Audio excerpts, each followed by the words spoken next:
Hello traders, welcome back to my channel. On this occasion I will trade using indicator signals with Vexalert Pro Signals. Watch this video till the end.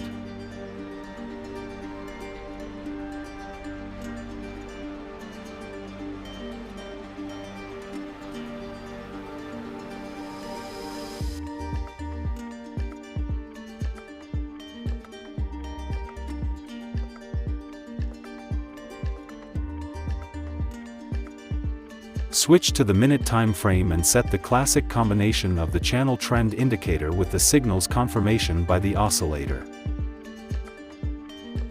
Kaltner channel trend indicators, by which we determine the opening point of the option. The strategy is not intended for trading during fat periods.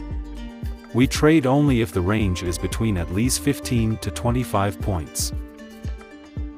Accelerator oscillator. The indicator shows the change and dynamics of the trend. Before correction or reversal, the rate of price change decreases and rises on a strong trend. Confirms the Keltner channel signal. A histogram reversal can be used as a change between overbought and oversold periods. After installing the indicators on binary options charts, we look at the examples of signals. Call option. The market is uptrend or reversal.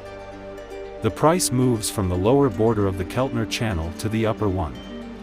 Options on the breakdown of channel lines. The oscillator moves from bottom to top towards the zero level or higher. Put option. Opposite signals. Downtrend channel lines break through from top to bottom. The oscillator is below the zero level or the histogram is reversing down.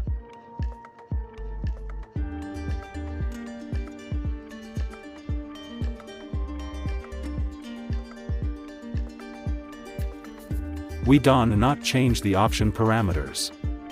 A reversal begins. The price consolidates below the upper border of the channel. The oscillator is below the zero level. The dynamics of price decline is growing. Vexalert confirms the first foot options.